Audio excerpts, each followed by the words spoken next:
Jadi saya tidak bisa mengatakan yes ini hanya ke persoalan komunisme, tapi keduanya itu kapitalisme dan komunisme itu menyatu. Maka saya katakan lawan utamanya hanya Islam, tidak ada yang lain. Believe or not. Ya, Prof. Terima kasih, Prof. Terima kasih, Prof. Yes. Ini Selanjutnya apakah Prof Wahab tadi Mas masih ada? Baru Masih masuk bersama kita? belakangan. Apa dengar tadi pertanyaannya, Prof? Masih. Tadi menyimak pertama Mbak Anissa ya, Anissa Ya. Fahad Ya, sama Indra ya. iya betul. Pertama, saya pikir ini kita sama mengalami ya. Mengapa anak-anak yang ada di kampus umum itu tertarik agama. Orang kampus agama itu tertarik pasal sosialis dan Marxis. Ini realita yang ada. Inilah yang sebenarnya gambaran bahwa manusia itu memiliki curiosity, keingintahuan. Apa yang belum diketahui, ada dorongan internal, motif intrinsik untuk bisa diwujudkan. Jadi anak-anak yang selama ini tidak dikenalkan, tadi katanya beberapa pembicara juga mengakui, termasuk juga dikuatkan oleh Prof. Suteki, bahwa materi sejarah ditiadakan. Anak kan tidak tahu sama sekali tentang sejarah PKI, tadi termasuk yang Mbak Anissa katakan, beberapa materi itu dihilangkan. Ya mereka karena tidak tahu, akhirnya kan ada rasa ingin tahu yang tinggi, dan karena itu begitu tahu, dan materi itu tidak hanya bersifat pengetahuan saja, karena materi tentang komunisme itu juga merupakan materi yang berimplikasi pada action juga. Sama dengan agama. Agama itu bukannya pengetahuan saja. Agama itu punya misi juga untuk diamalkan. Oleh karena itulah harus dikembalikan memang oleh pemerintah bagaimana anak-anak itu mengenali informasi yang seharusnya mereka ketahui sebelum mereka menentukan pilihan. Jadi saya merasakan memimpin UNY itu kan kampus umum. Mahasiswa saya itu sangat mudah diarahkan, bahkan juga sampai-sampai mahasiswa saya itu lebih IAIN daripada IAIN. Gitu. Tidak hanya penampilan, sampai juga amaliyahnya. Karena mereka anggap itu sesuatu yang baru, yang enjoy, dan sesuatu yang memiliki kelebihan. Jadi hampir di semua perguruan tinggi umum, anak yang suka cinta masjid, tergantung pada masjid itu lebih tinggi daripada mahasiswa di lingkungan PTAIN atau PTAI. Jadi yang namanya 3 masjid itu biasa, namanya biasanya sejak dari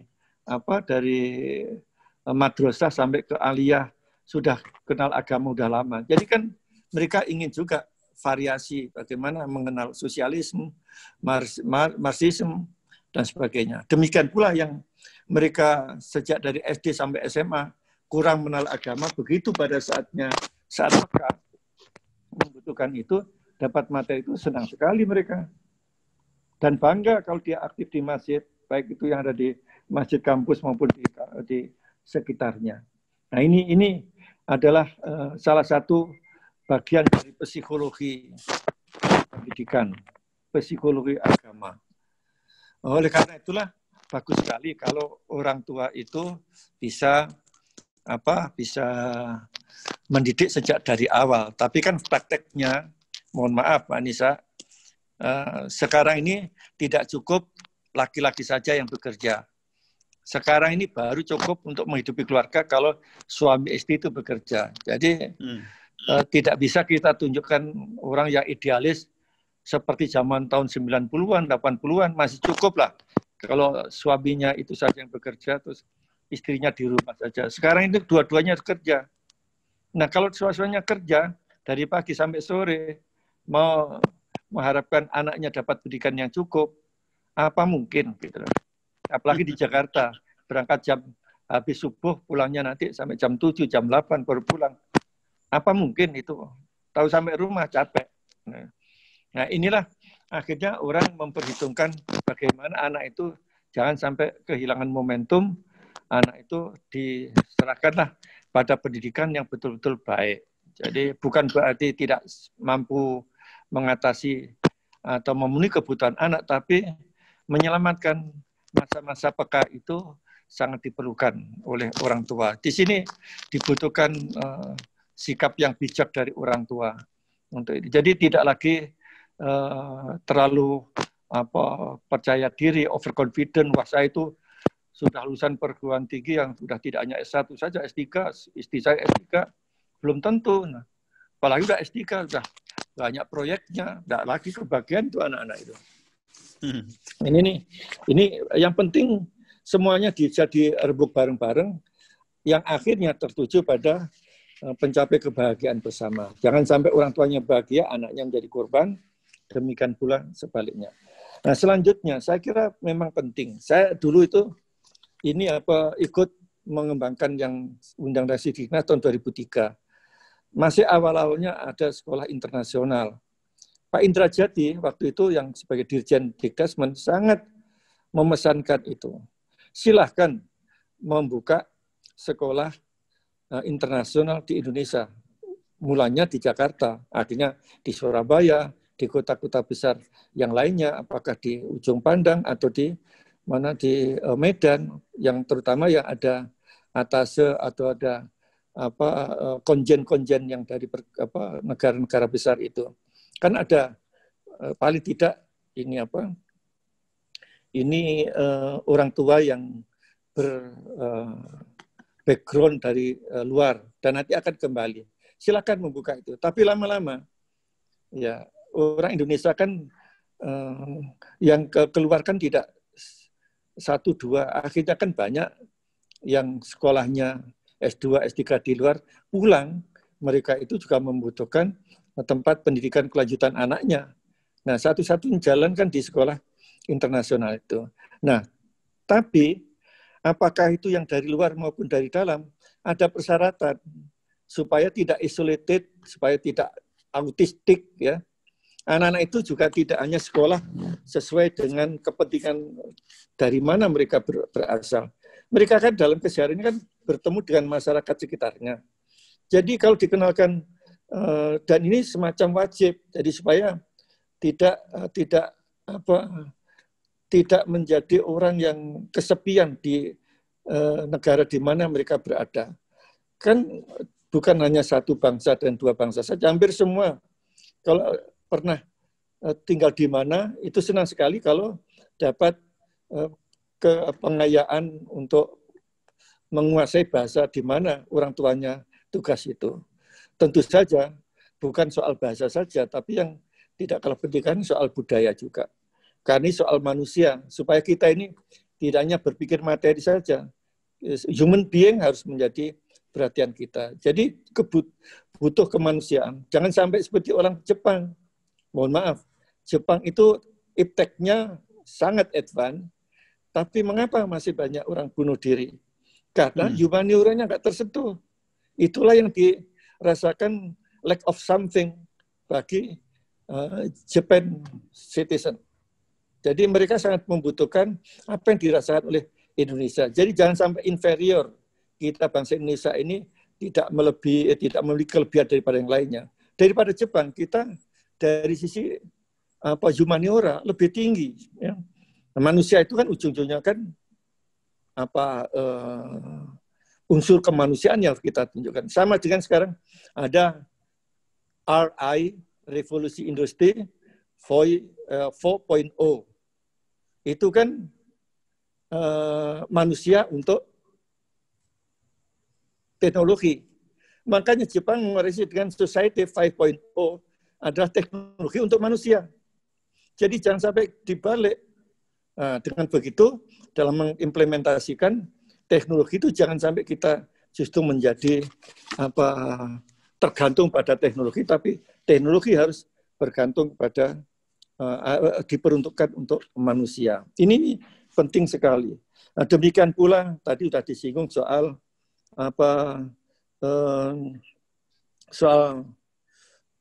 non-profit dan profit, ya, bisnis. Jadi pendidikan ini jangan seperti yang dikonsepsikan oleh RUU Omnibus Law ini, ya, yang cipta kerja ini. Ini kan awalnya kan draftnya kan seakan-akan pendidikan itu bagian dari usaha, perizinan berusaha. Jadi kata-kata berusaha itu seakan-akan terkait dengan bisnis. Pendidikan itu jauh dijauhkan dari urusan bisnis. Karena itulah pendidikan harus menjadi public good. Jadi haknya manusia, rakyat harus dipenuhi. Yang mengenai siapa? Pemerintah. Bahkan juga kalau masyarakat mau berpartisipasi, mau pendidikan, tidak boleh mengedepankan bisnisnya, keuntungannya. Tetap mereka harus berpartisipasi untuk sharing. Gitu. Jangan sampai mohon maaf, ada industri pendidikan, ya, istrinya jadi ketua yayasan, ya, anaknya jadi bendahara, bapaknya jadi rektor, dan macam-macam. Jadi satu keluarga itu menduduki ya yayasan, ya eksekutifnya. Ini kan diam-diam bikin bisnis melalui pendidikan.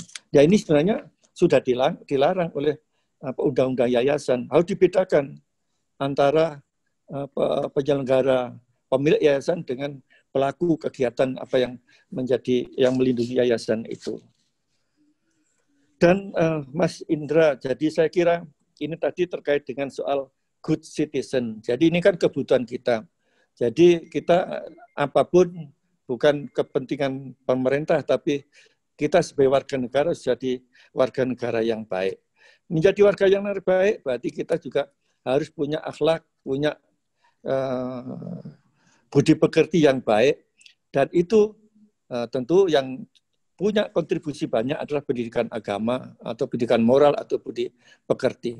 Apakah itu dilakukan di rumah atau kita minta bantuan melalui pendidikan formal atau pendidikan non formal yang ada di tempat ibadah. Karena itulah tiang pilar pendidikan tidak cukup dengan adanya keluarga, masyarakat dan lembaga atau sekolah. Harus diperluas, yaitu tempat ibadah dan media massa. Dengan begitu maka media massa itu punya tanggung jawab moral. Tapi kita prihatin belakangan ini bahwa media massa itu yang punya privilege bahkan mungkin hak yang istimewa ya, jurnalis-jurnalis yang melebihi daripada masyarakat umumnya itu tidak bisa memberikan contoh yang baik. Jadi mereka sudah dikooptasi oleh oligarki, ya. Apakah itu oligarki yang kaitannya ekonomi maupun oligarki politik? Kan kasihan ini. Dulu yang namanya orang jadi wartawan, wah luar biasa itu. Karena mereka tidak bisa dibeli oleh uang. Sekarang kan tidak. Inilah yang sebenarnya diam-diam mendowngrade-kan posisi jurnalis sebagai orang yang punya makom tinggi menjadi asfala safilin. Kasihan saya sebenarnya. Ini wartawan sekarang ini jurnalis, mohon maaf, ini realitas. Kemarin seperti ada kejadian mana TV-TV yang mengekspos berita-berita yang rame, hampir minim sekali. Justru yang ramai itu medsos. Ini kan kasihan. Jadi mestinya itu bisa mendidik masyarakat melalui laporan pada mata yang terdidik, tapi justru sebaliknya. Jadi tidak cukup hanya berhenti sampai pemilu berakhir, tapi sampai sekarang masih ada rentetannya. Nggak tahu kontraknya ini memang 5 tahun atau bagaimana. Saya terus terang aja sebagai masyarakat yang punya kebutuhan untuk dapat informasi yang baik, yang akurat, ini menjadi tidak percaya. Kepercayaan saya menjadi kurang. Jadi menjadi untrusted, less trusted daripada wartawan pada saat-saat yang. Mohon maaf, ini fakta. Oleh karena itulah mudah-mudahan hal seperti ini juga menjadi bahan refleksi bagi semuanya, ya, supaya kita ini hidup di dunia ini mau cari apa sih? Ya kan kita ingin berlomba-lomba berbuat kebaikan. Nah, kebaikan tidaklah dibeban kepada kita yang melebihi dari kapasitas kita. Mari kita kembali pada profesi kita masing-masing, Melalui profesi itu kita memberikan sesuatu yang memberikan manfaat. Jadi ini saatnya bagi kita untuk melakukan recovery lah. Jadi pertaubatan nasional harus, kalau terus begini, mohon maaf, ujung-ujungnya ternyata coba siapa yang menyampaikan, langsung Gubernur DIY. Ternyata merusakan pembakaran ini adalah dirancang. Loh kan aneh sekali. Masa sudah sejahat itu rakyat kita? Sudah sebodoh itu rakyat kita dikuasai oleh uang, oleh tangan-tangan panjang. Nah, inilah.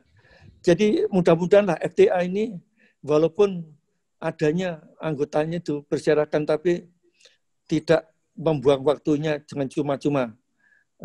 Kita rasanya semakin dekat di antara saudara kita yang punya kepedulian untuk keselamatan masa depan kita. Karena itulah saya husnudon sama Mas Tata dan kawan-kawan, bahwa walaupun kami ini belum mewujudkan apa yang diinginkan, tapi sudah punya husnudon yang baik, sudah punya harapan yang baik, seperti yang teman-teman pergi keluar jauh-jauh meninggalkan tanah air. Untuk apa kalau tidak mencari modal untuk bisa berbuat kebaikan dari manapun berada. Walaupun belum pulang ke daerah, ke Indonesia, sambil belajar, mudah-mudahan menginspirasi supaya ada waktu yang sisa itu dipakai untuk menyempurnakan diri, supaya kembali itu bisa memberikan manfaat. Kalau belum saya pulang, juga sudah bisa memberikan manfaat dari tempat yang berjauhan. Bahkan juga teman-teman yang diaspora yang tidak bisa pulang lama, juga tidak melupakan tanah airnya yang memang betul-betul tempat asal kita. Tentu kita punya hutang atas kebaikan siapapun yang pernah kita tinggalkan, yang pernah mengantarkan kita bisa ada seperti sekarang ini. Jadi inilah barangkali yang bisa saya sampaikan, dan ya mudah-mudahan kita bisa mengisi sisa waktu ini dengan baik. Dan terakhir, mohon maaf, memang kita ini tadi selalu berbicara soal sejarah. Jadi pemahaman kita memaknai sejarah itu kadang-kadang memang tidak proporsional dan juga tidak sehat. Sejarah itu adalah bicara soal museum. Orang Indonesia itu beda dengan negara maju. Memaknai museum itu dianggap tempat kumpulnya barang-barang bekas yang tidak punya makna apa-apa. Ini yang kesalahan fatal. Bahwa faktanya iya, tapi sebenarnya apa yang kita simpan di museum itu sebenarnya punya makna yang sangat besar dalam kaitannya dengan peradaban manusia. Jadi jangan sampai juga kita ini membiarkan orang merusak museum, karena museum itulah menggambarkan peradaban kita.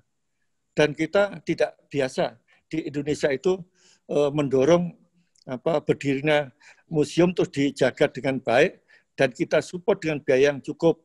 Dan masyarakat pun juga tidak semua yang peduli, apalagi yang punya aset untuk mendukung bangunan museum dengan baik. Saya ingat sekali waktu ke Hawaii, ya, bagaimana sebelum melihat medan itu kita diberikan tampilan sajian apa yang akan kita lihat itu.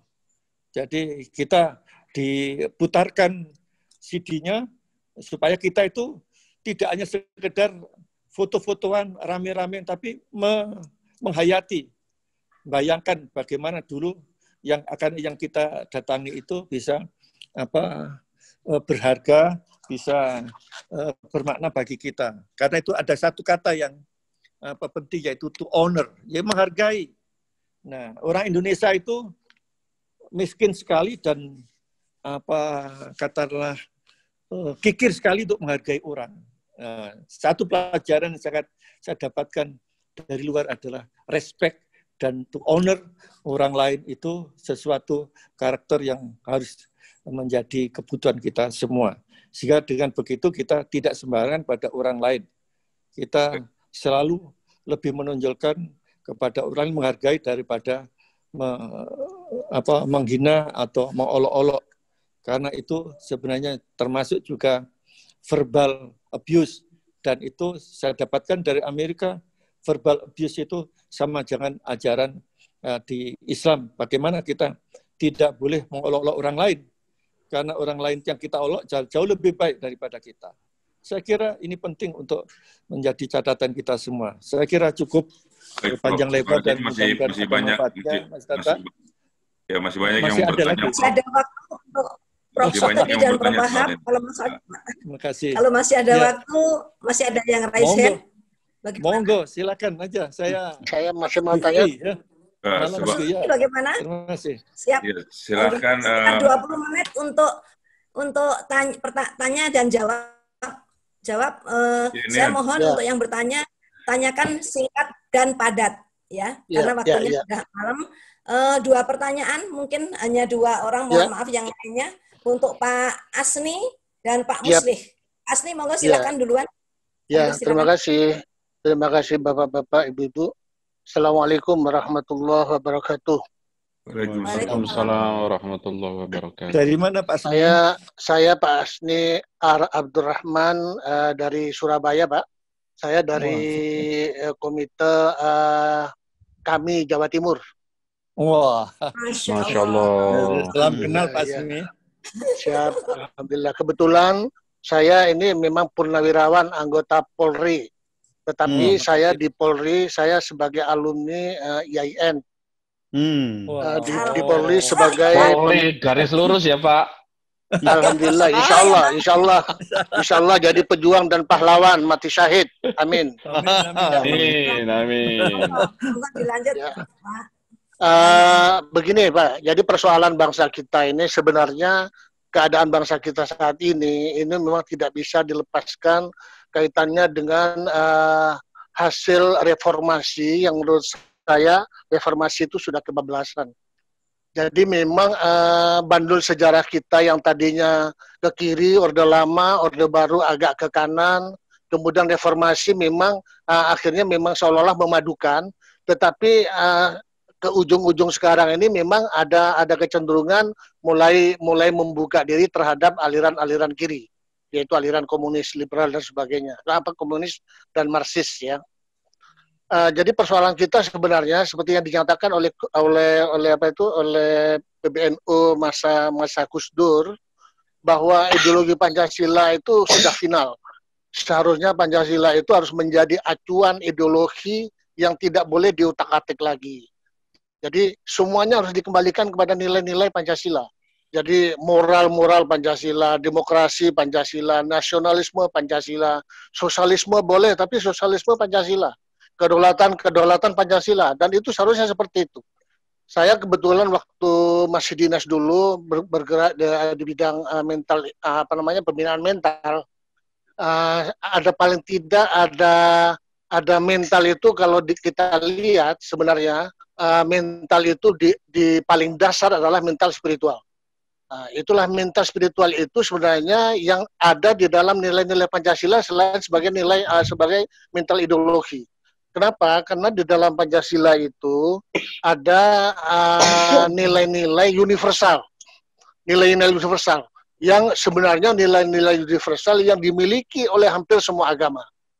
Jadi artinya kalau orang Indonesia mencoba melepaskan diri dari nilai-nilai universal Pancasila, dia sebenarnya pasti akan mengalami kehancuran. Sejarah peradaban manusia, ketika manusia mengalami kehancuran, dia tidak bisa recovery, tidak bisa kembali bangkit, kecuali dengan turunnya para nabi dan rasul. Itu sejarah agama, sejarah kemanusiaan, peradaban manusia. Itu tidak bisa diingkari. Jadi bangsa Indonesia sebenarnya harus bangga dengan Pancasila. Nah sekarang persoalannya, ketika reformasi kemarin, Pancasila dihapus dari mata pelajaran. Ini menurut saya sudah penyimpangan yang luar biasa. Jadi kita tidak membela masalah ini Orde Baru, P4 dan sebagainya, bukan masalah itu. Ini masalah dasar. Jangkarnya orang Indonesia itu ada di Pancasila. Dari mental spiritual ada mental ideologi, dari mental ideologi lahir mental kejuangan, dari mental kejuangan akan lahir mental disiplin, dari mental disiplin akan lahir mental kepribadian, dari mental kepribadian akan lahir mental kepemimpinan. Kuncinya ada di tangan pemerintah. Kalau pemerintah sendiri gamang dalam masalah ideologi, ini persoalan bagi bangsa kita. Saya kira itu saja Pak dari saya. Assalamualaikum warahmatullahi wabarakatuh. Waalaikumsalam warahmatullahi wabarakatuh. Luar biasa Pak Asni. Terima kasih. Monggo dilanjut dengan Pak Muslih. Ya, terima kasih atas kesempatan yang diberikan. Saya dari Malang, Jawa Timur. Kalau Pak Asni tadi Surabaya. Bertanyakan. Saya langsung kepada pertanyaan, nanti akan saya lanjutkan dengan elaborasi sedikit untuk mendukung pertanyaan saya. Khususnya kepada Pak Suteki, apakah dalam tata aturan hukum, suatu kepres, meskipun itu sangat strategis, itu bisa dibatalkan seandainya ada desakan atau keinginan masyarakat. Nah, kepres apa itu yang saya maksud? Ini yang saya duga sebagai awal kebangkitan daripada komunis di Indonesia, yaitu Kepres 1 Juni 1945. Yang apa? 1 Juni Kepres Kepres 24 tahun 2016. 2016 nomor 24 tentang hari lahirnya Pancasila. Kita mau digiring ke Pancasila versi Soekarno. Nah, itu sudah jelas. Dari situlah kelak akan disusupi. Nggak lama kemudian BPIP muncul. Dengan ketua yang baru tiba-tiba sudah berani melawan agama. Kemudian diikuti dengan RUU HIP. Rupanya jeda 10 tahun ini dalam rezim yang ada sekarang, mereka ingin buru-buru menyelesaikan revolusi konstitusional. Konstitusional. Kalau ini sudah terbentuk,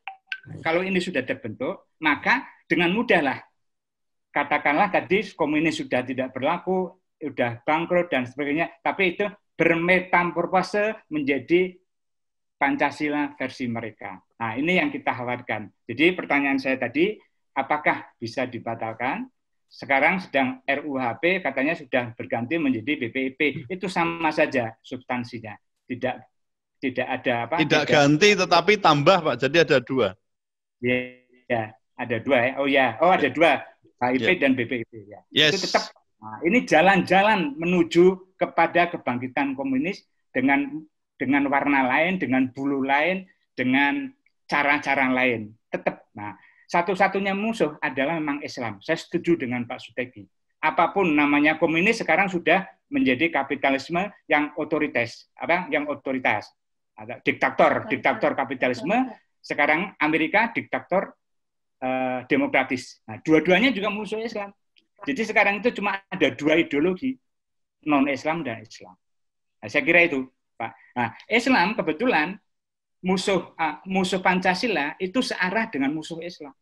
Jadi satu-satunya ideologi yang tepat di Indonesia ini adalah Pancasila.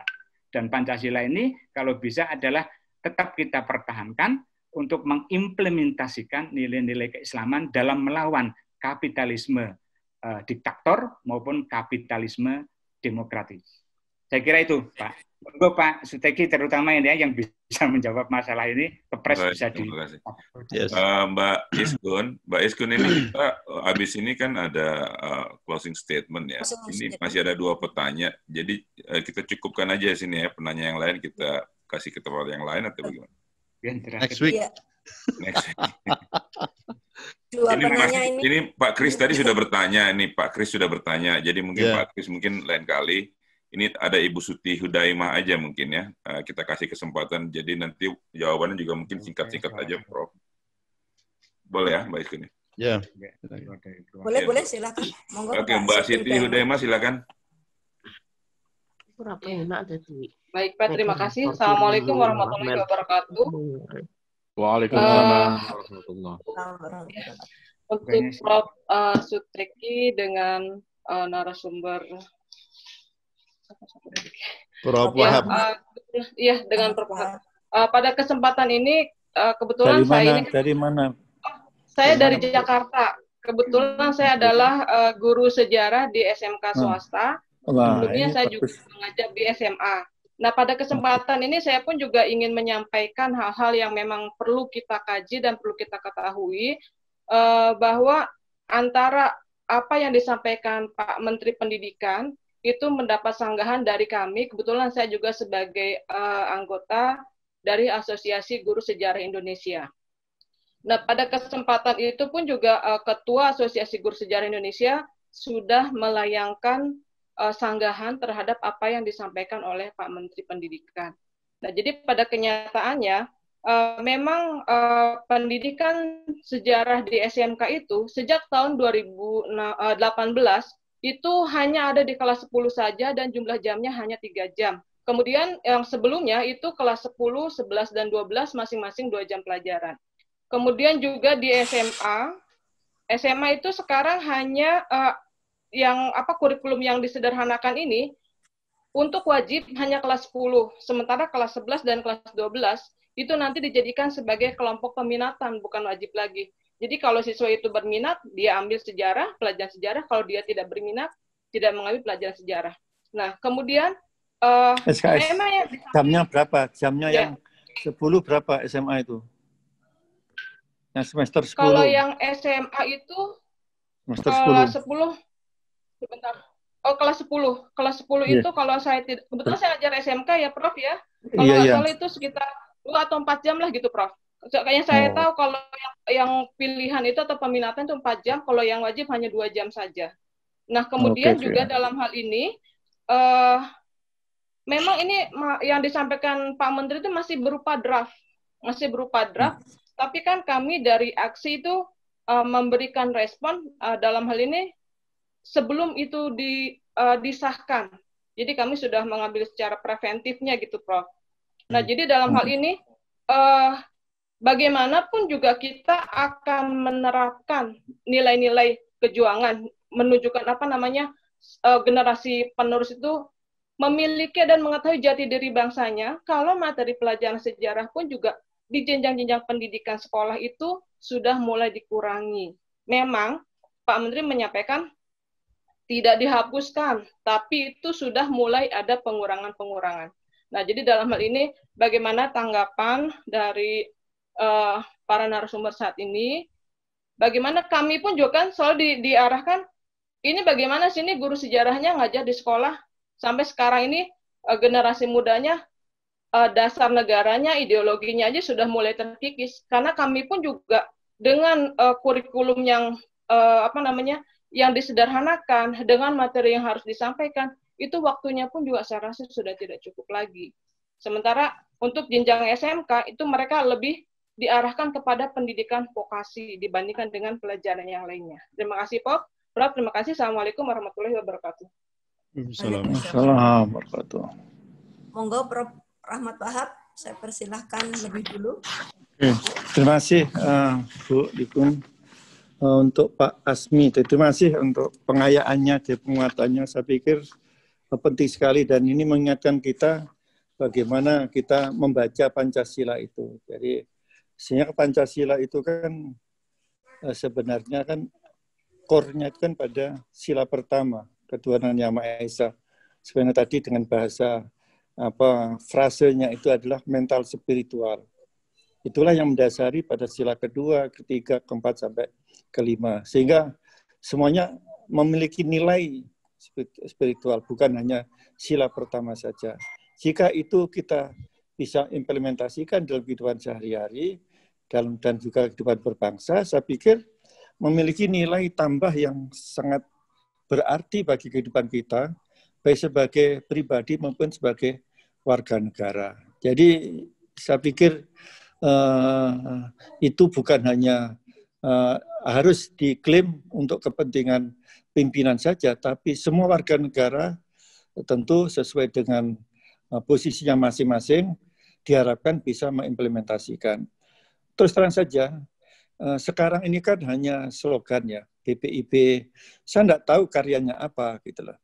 Apapun alasannya, sebagai orang yang pernah belajar metodologi, saya pikir teman-teman semua yang sudah melewati S1, S2, S3, justru Pancasila yang diturunkan menjadi indikator-indikator setiap sila, itu memudahkan untuk implementasi. Kan begitu sebenarnya. Bagaimana ketuhanan Maha Esa itu apa saja unsur yang penting sampai pada sila kelima.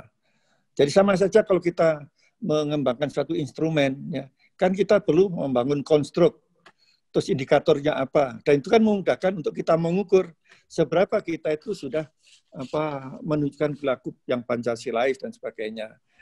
Jangan hanya dianggap bahwa dulu ada Orde Baru, tadi Bapak katakan bahwa terus semuanya dianggap dibuang semuanya. Padahal kan tidak selalu demikian mestinya itu. Jadi menurut hemat saya dulu sangat ilmiah, dan juga kalau soal itu dimanfaatkan orang lain untuk mendoktrinkan, itu yang harus dikoreksi gitu. Tapi bahwa setiap warga negara memang harus memiliki jiwa Pancasilais. Bagaimana memiliki, mengetahui aja tidak. Coba bayangkan calon putri Indonesia yang beberapa saat kita lihat di YouTube itu, masa Pancasila aja enggak hafal. Ada lagi entah itu pegawai apa pakai seragam Pancasila juga enggak hafal. Satpol PP ya, enggak hafal, kan lucu jadi. Anggota DPR, Pak, enggak hafal, Pak, anggota DPR. Nah, anggota DPR enggak hafal lagi ya. Nah, ini kan tapi orang gila hafal enggak, Prof? Gimana? Orang gila aja hafal Pramuka. Lah itu. Luar biasa. Oke, baik, saya kira itu yang jelas jangan dikira sila pertama sampai kelima itu tidak ada landasan nilai dan juga rujukannya jelas. Bahkan juga kalau boleh kita katakan sebagai dalil naklinya jelas ada setiap itu. Jadi nggak sembarangan itu membuat rumusan itu, karena memang yang membuat rumusan itu memang para ahli agama juga di dalamnya, di samping nasionalis. Untuk yang kedua saya pikir sepenuhnya nanti Pak ini. Yang ketiga tadi Pak Huzaimah, inilah sebenarnya sangat disayangkan ya, seorang pimpinan tertinggi suatu jabatan menteri kok bicara tidak berdasarkan pada fakta yang ada. Ini kan kebohongan publik. Inilah yang membuat kita menjadi respek kita itu menurun. Bukan berarti kita itu a priori, tapi karena akibat dari performanya yang tidak meyakinkan. Jadi mengapa tidak mendapatkan brief dulu dengan orang yang terkait dengan materi ini? Jadi jangan sampai overconfidence karena merasa memiliki jabatan, terus apapun yang disampaikan itu pasti benar dan harus diikuti oleh yang di lapangan. Nah, coba seperti Bu Huzaimah seperti ini, kan malu sini. Nah, ini yang tahu. Yang kedua memang, mohon maaf, saya pernah mendatangi SMA 3 Bandung. Jadi, saya melakukan penelitian di tengah kesempatan saya itu tanya, rileks saja. Adik-adik pada itu anak pinter-pinter. Mengapa? Apa mata pelajarannya menarik? Padahal itu anak berbakat itu, ya. Supaya tadi singgung saya pendidikan berbahasa, penelitian saya di SM3 Jalan Belitung itu, Bandung itu. Mereka justru lebih senang belajar sejarah. Bukan matematika, bukan fisika, bukan biologi atau bukan kimia, tapi sejarah yang disenangi. Nah, ini yang menarik. Tentu tidak atas menjawab. Tapi saya tanya lebih jauh, mengapa? Kan ada rumusnya, nggak keluar dari situ yang matematika, fisika, dan sebagainya. Ya, barangkali ini gurunya hanya, kalau mengajarnya tidak terlalu banyak memberikan yang sifatnya problem solving barangkali ya.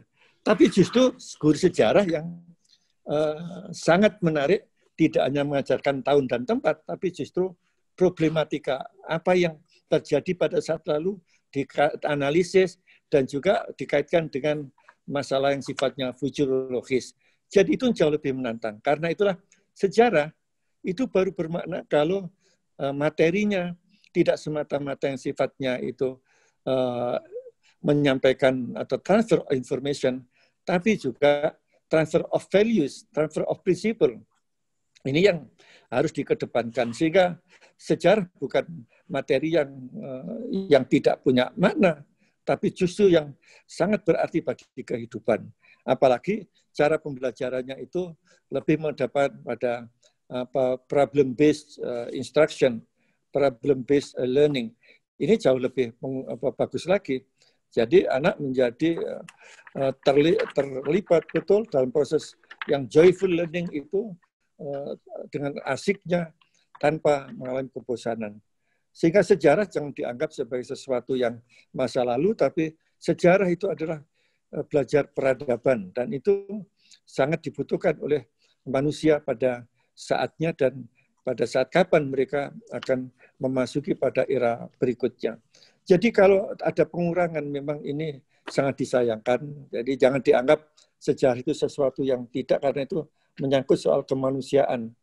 Dan inilah yang harus dilakukan rekonstruksi supaya yang semula membosankan menjadi menarik, semua yang hanya sifatnya informatif menjadi lebih meaningful bagi kehidupan, baik bagi dirinya maupun bagi masyarakat sekitarnya, bahkan juga bagi bangsa. Saya kira itu, dan barangkali saya hanya bisa titip karena ini menyangkut pada persoalan profesi.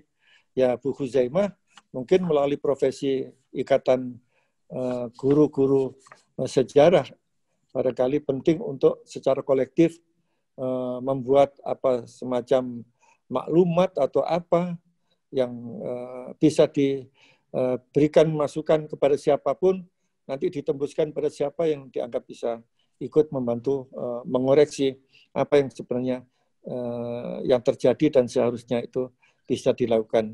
Karena Bu Huzaimah yang tidak hanya sekedar bagian dari pendidikan, tapi sebagai subsistem yang tidak bisa dipisahkan dari keberhasilan sistem pendidikan yang ada di lapangan. Saya kira ini yang bisa disampaikan dan mudah-mudahan ada manfaatnya. Ada kurang lebihnya, bagi yang masih ada, saya mohon maaf yang sebesar-besarnya, dan mudah-mudahan kita bisa ketemu pada kesempatan yang lain.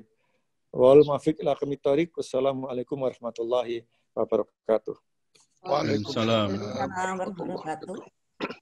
Mohon maaf Prof Wahab, Rahmat Wahab, bisa memberikan closing statement atau sudah cukup? Saya kira cukuplah. Yang penting kalau memang 1-2 kalimat baik.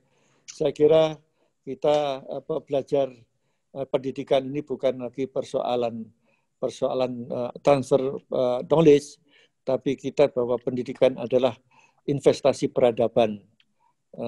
Dengan begitu maka tidak boleh orang yang terlibat dalam proses pendidikan itu setengah-setengah. Baik itu pendidik utama, orang tua, guru, maupun tokoh masyarakat, dan bahkan juga tokoh-tokoh agama dan pemegang kekuasaan mass media perlu harus ikut memainkan peran penting bagaimana membangun generasi masa depan itu bukan sesuatu yang mudah dan sesuatu yang dianggap ringan, karena ini menyangkut penyiapan generasi masa depan yang lebih baik. Kegagalan kita membangun pendidikan yang syarat akan nilai, artinya kita ikut andil dalam kerusakan masa depan. Ya, kita berharap hasil pendidikan kita ini menjadi generasi yang sangat dirindukan oleh masanya dan juga bisa menyelesaikan pada masanya secara kreatif dan secara inovatif dan juga bermanfaat bagi masanya. Saya kira itu yang bisa saya sampaikan, dan kita tetap bertanggung jawab. Tidak hanya komunis yang kita harus waspadai, bahwa ideologi-ideologi lain yang sangat bertentangan dengan nilai falsafah bangsa kita Pancasila juga harus kita filter secermat mungkin, sedisiplin mungkin. Dan saya menggarisbawahi memang kalau kita ingin meraih kebahagiaan, tentu bukan hanya bahagia di dunia tapi di akhirat. Ya, salah satunya adalah nilai-nilai agama. Ya, khususnya bagi agama Islam ya harus lebih bertumbuh pada nilai Islam, karena sebenarnya dengan begitu otomatis kita sebenarnya juga sudah bisa menunjukkan loyalitas kita, dedikasi kita untuk kemajuan bangsa yang lebih baik dan lebih bermanfaat di masa yang akan datang. Saya kira ini Bu Gun yang bisa saya sampaikan sebagai closing statement saya yang terakhir. Terima kasih. Terima kasih Prof. Wahab. Saya lanjutkan kepada Profesor Suteki. Monggo Profesor Stuki sekaligus nanti closing statement ya. Ya, monggo, baik. saya persilakan. Terima kasih. Saya akan menjawab langsung aja ke Pak Muslih ya, dari Malang, yang 1 dan 2 sudah dijawab oleh Prof. Wahab. Jadi untuk Kepres nomor 24 tahun 2016 itu saya sudah membuat analisis khusus ya. Jadi judulnya itu menggugat hari lahir Pancasila 1 Juni 1945. Nanti kalau panjenengan membutuhkan artikelnya, ya nanti saya share ke FTA nanti biar nanti dari FTA kalau ada yang menghubungi ya panjenengan hubungi ke FTA nanti bisa bisa dibagi di situ. Jadi prinsipnya yang pertama itu soal legitimasi dan juga legalitas. Yang pertama tidak ada urgensi penerbitan Kepres itu. Jadi kalau dari sisi politik hukum urgensi penetapan hari lahir Pancasila 1 Juni itu tidak ada karena hari kelahiran Pancasila itu sebenarnya sudah disepakati oleh bangsa Indonesia tanggal 18 Agustus 1945. Dan tidak perlu diperdebatkan di situ. Nah, kemudian para ahli tata negara, dosen HTN, saya itu ngajar Pancasila sudah 24 tahun, Pak. Jadi selama ini yang saya ajarkan ke mahasiswa, ya hari lahir Pancasila itu 18 Agustus 1945, bukan 1 Juni 45 itu. Jadi kalau saya lihat di situ sebenarnya nggak ada konflik apapun, kecuali di sini sudah ada mulai kepentingan politik tertentu. Nah inilah kemudian salah satu lahirnya Kepres 24 2016 itu ada di situ. Yang kedua juga tidak ada cantolan hukumnya. Silakan Anda cari itu mengenai dasar peraturannya di mana. Nggak ketemu. Nah itu dari sisi cantolan hukumnya tidak ada. Intinya begitu. Yang kedua, tidak tepat kalau status pengaturannya melalui Kepres. Kalau mau menetapkan hari lahir Pancasila, lebih baik menggunakan undang-undang atau TAP MPR. Supaya apa? Tidak mudah diubah oleh pengganti sebelumnya, tapi harus melalui kajian yang mendalam dengan melibatkan keseluruhan komponen yang ada di Indonesia ini. Termasuk dosen-dosen Pancasila itu harus dilibatkan betul di situ. Nah, implikasinya apa di situ ya? Jadi implikasi penetapan hari lahir 1 Juni 45 itu sebagai hari lahir Pancasila yang pertama adanya upaya untuk terus mengembangkan pidato Insinyur Soekarno 1 Juni 45 itu sebagai ajaran Soekarno atau Soekarnoisme oleh partai politik tertentu.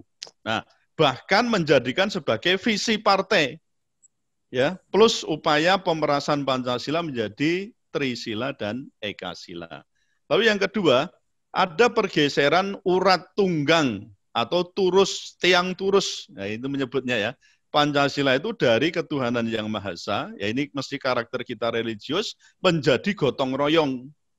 Yang itu tidak menjamin apakah nilai Pancasila sila pertama, kedua, dan seterusnya itu masuk di dalam prinsip gotong royong itu, terutama sila pertama. Nah, ini ada degradasi di situ. Yang ketiga, terkesan ada upaya melakukan moderasi dan deradikalisasi terhadap paham komunisme, Marxisme, dan Leninisme melalui RUU HIP yang diusung oleh partai yang bervisi Pancasila 1 Juni 1945.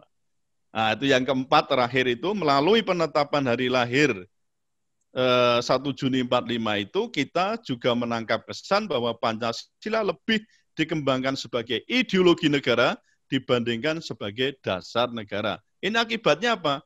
Ketika negara itu berideologi, maka negara akan menggunakan ideologi itu untuk menggebuk lawan politik atau orang yang berseberangan dengan pemerintah itu. Nah, jadi bahayanya di sini. Maka saya katakan, saya gugat itu Kepres nomor 24 tahun 2016. Nah, bisa nggak dibatalkan? Bisa. Siapa yang membatalkan? Presiden sendiri atau digugat melalui Mahkamah Agung. Karena ini kita menggugat misalnya, oh ini bertentangan dengan undang-undang nomor sekian. Nah, kita kaji itu. Kalau ada dua itu, karena mengapa Presiden bisa mencabut? Karena di hukum tata negara, di hukum administrasi negara ada prinsip contrarius actus namanya. Siapa yang mengeluarkan bisa mencabut. Nah, jadi Presiden sebenarnya bisa mencabut, atau nanti Presiden berikutnya bisa juga mencabut, atau tadi melalui Mahkamah Agung dengan melakukan judicial review yang nanti kita hadapkan atau kita uji dengan undang-undang, karena ini ada peraturan di bawah undang-undang. Nah, sementara itu sekaligus saya mau memberikan closing statement. Jadi kita tahu betul bahwa pendidikan itu merupakan kunci kemajuan bangsa, dan oleh karena itu maka pendidikan yang kita kembangkan itu tidak boleh diinfiltrasi oleh ideologi-ideologi yang bertentangan dengan Pancasila, khususnya, ini yang jelas ada hukumnya loh ya, yang jelas ada hukumnya adalah komunisme, Marxisme, Leninisme, dan ateisme. Yang lain itu nggak ada, mau Islam, mau apa, nggak ada tersebut di dalam aturan hukum. Jadi jangan sampai memasukkan ideologi lain yang tidak disebutkan secara hukum ada di situ. Nah, pendidikan tadi dalam rangka untuk kita menyiapkan yang oleh Toin B itu disebut ya, peserta didik yang memiliki karakter namanya creative minority. Yang punya karakter pertama, kuat atau kokoh akidahnya. Yang kedua, kuat ibadahnya. Yang ketiga, pecinta ilmu. Dan yang keempat, zuhud, ya tidak materialistik. Nah, itu yang akan mampu untuk mengubah, membangkitkan negara, bangsa yang terpuruk menjadi bangsa yang lebih mampu, berdaya, dan menjadi pemenang. Saya kira itu closing statement saya. Semoga bermanfaat, dan apabila ada kekurangannya, saya mohon maaf. Sampai ketemu di lain waktu dan kesempatan, dan pada gelombang yang sama. Nek gelombangnya beda, kita nggak ketemu. Assalamualaikum warahmatullahi wabarakatuh. Waalaikumsalam. Terima kasih kepada beliaunya, Bapak berdua, narasumber kita. Demikian diskusi kita malam ini, sungguh sangat luar biasa sekali dari apa yang kita dapatkan, ilmu yang kita dapatkan dari semuanya ini. Mohon maaf Prof. Suteki, juga Prof. Wahab, memang waktunya mungkin sebetulnya sampai pagi juga mau kita sebetulnya. Nah, saya ya capek ya, tadi sudah webinar dari jam 5 ya saya ini. Belum beranjak dari kursi ini saya. Terus kali ini sudah tahajud. Jadi memang waktu yang kita gunakan ini yang betul-betul bisa mengakomodir dari FTA di seluruh wilayah yang kita miliki. Jadi mohon maaf waktunya memang sangat terbatas. Mungkin Mak jangan dilawan ya. Tadi ya, Prof. Mak berat ya. Mak dilawan. Itu semoga semua ini bermanfaat, dan insya Allah dari hasil ini tentunya akan kita sosialisasikan melalui jaringan media FTA yang kita miliki agar semua ini bermanfaat bagi banyak orang. Amin. Dan tentu diharapkan bisa dijadikan sebagai masukan bagi yang berkompeten untuk membuat kebijakan yang dapat mencerdaskan generasi penerus kita, dan mereka akan tetap dapat terus mempelajari pelajaran sejarah ini, karena pelajaran sejarah bangsa, maksudnya dari ulasan semua kedua narasumber, yaitu Bapak Prof. Wahab dan Prof. Suteki, saya sedikit mengambil kesimpulan bahwa di dalam pendidikan kita itu yang terpenting adalah pendidikan sejarah. Kemudian dasar-dasar agama, yaitu pendidikan agama perlu diperkuat dari masih kecil kepada anak-anak kita. Kemudian Prof. Suteki menambahkan pentingnya bela negara. Dan jalan keluar dari semua ini menurut Prof. Suteki dari carut-marutnya, mohon maaf mungkin saya menyampaikan carut-marutnya semua permasalahan yang ada ini adalah Islam, ya Prof. Yes. Kemudian Prof. Wahab menambahkan bahwa pentingnya media massa untuk pendidikan ini sebetulnya sangat menunjang, tapi sayangnya saat ini media massa tidak seperti yang kita harapkan. Dan pendidikan adalah transformasi dari peradaban. Saya kira itu yang bisa saya tangkap sedikit. Mohon maaf apabila ada kurang lebihnya. pelajaran sejarah yang terpenting, pelajaran sejarah terutama adalah yang terpenting bagi kita, sangat ditekankan oleh kedua narasumber kita, karena perlu diingat bahwa bangsa yang besar adalah bangsa yang mengerti dan menghargai akan sejarahnya. Kami atas nama Forum Tanah Air memberikan apresiasi yang sangat tinggi dan juga sangat berterima kasih kepada Prof. Wahab dan Prof. Suteki yang telah berkenan meluangkan waktunya untuk memberikan pencerahan kepada kita semuanya. Semoga di lain hari masih berkenan, Prof, untuk mengisi diskusi kita pada kesempatan dan tema yang berbeda di channel yang sama. Bravo. Terima kasih. Subhanallah, Allahumma wa bihamdika asyhadu alla ilaha illa anta astaghfiruka wa atubu ilaih. Wassalamualaikum warahmatullahi wabarakatuh. Waalaikumsalam. Saya sebentar mau minta izin, minggu depan insya Allah Prof. Suteki hadir lagi bersama kita, yang dibahas lebih seru dan lebih menggelegar kayaknya ini soal Omnibus Law ini. Karena rencananya minggu depan itu demonstrasi akan terus nih Pak Suteki. Iya, saya dengar begitu. Iya, mereka udah mau mengepung Monas, bukan istana. Monas. Kalau istana takut ngomongin, jadi Monas mau dikepung. Jadi suasananya menghangat dan Prof. Suteki akan hadir bersama wakil daripada DPR yang menolak, yaitu dari Partai PKS dan Partai Demokrat. Dan sampai saat ini kita masih menunggu jawaban dari Serikat Pekerja Buruh yang hadir.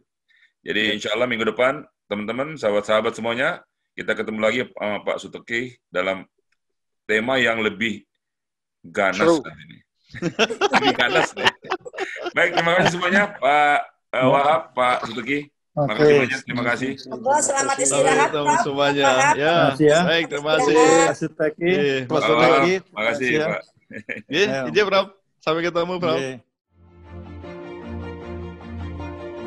Forum Tanah Air mengucapkan terima kasih. Dan jangan lupa untuk subscribe, like, dan komen video-video kami.